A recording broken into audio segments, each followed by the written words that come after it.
All right, everybody, welcome aboard Fin Chaser. As you can see, I'm getting started on the radar install, and that's about where it's going to be, right there. As you can see, my VHF cable is in the way, so I'm actually going to pull that through and place the cable on the other side to keep it from touching the radar dome itself. So it shouldn't be that hard. I'll just pull it through that hole right there. Make another hole on the other side and fiberglass the hole that I left in, so I won't have any water leakage in there. But that's where the radar is going to go, pretty much. See, as you can see, I wanted to make sure that my navigation light was over the radar dome. So you can see my navigation light from 360 degrees. Sorry about that, my air conditioner just turned on out here. But that's how it'll look.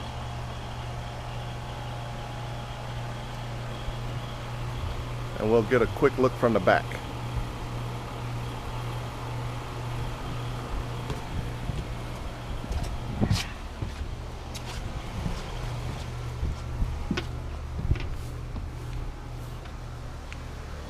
Alright, viewers, there's a look from the back. Once again, I'm going to be changing the cable right there, making another hole, running that cable through so it's not touching the radar dome. And as you can see, you should be able to see my navigation light from 360 degrees. Alright, well, let's get to pulling that VHF cable through.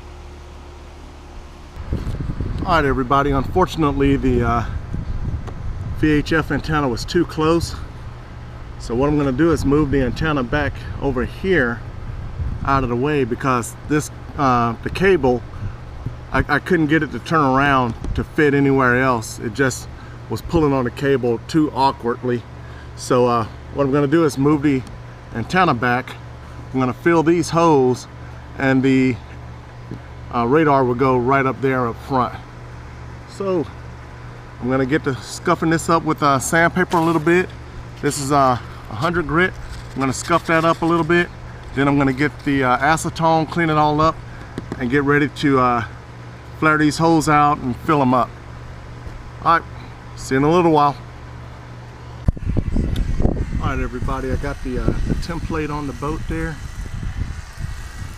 So I measured, what I did is I measured the center of this and marked a dot on the center of this back here where that line is right there. So that center line right here is straight back.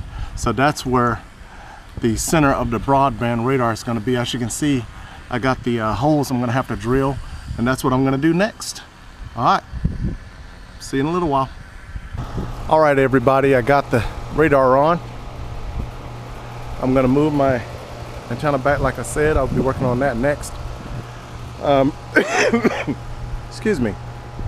The only thing they didn't tell you that you're going to need is about a half-inch drill bit if you got a hard top to get the radar cable through. So I'm going to show you that right here.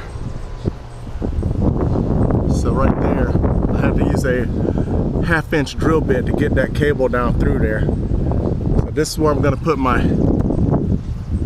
VHF antenna. So everything's coming along pretty good.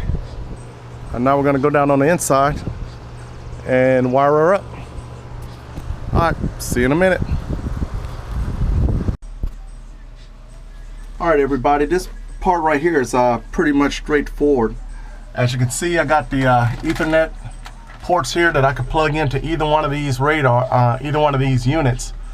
And here's the port right here, the cable I mean.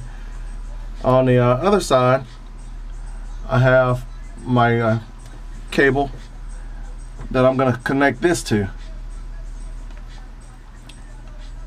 like so.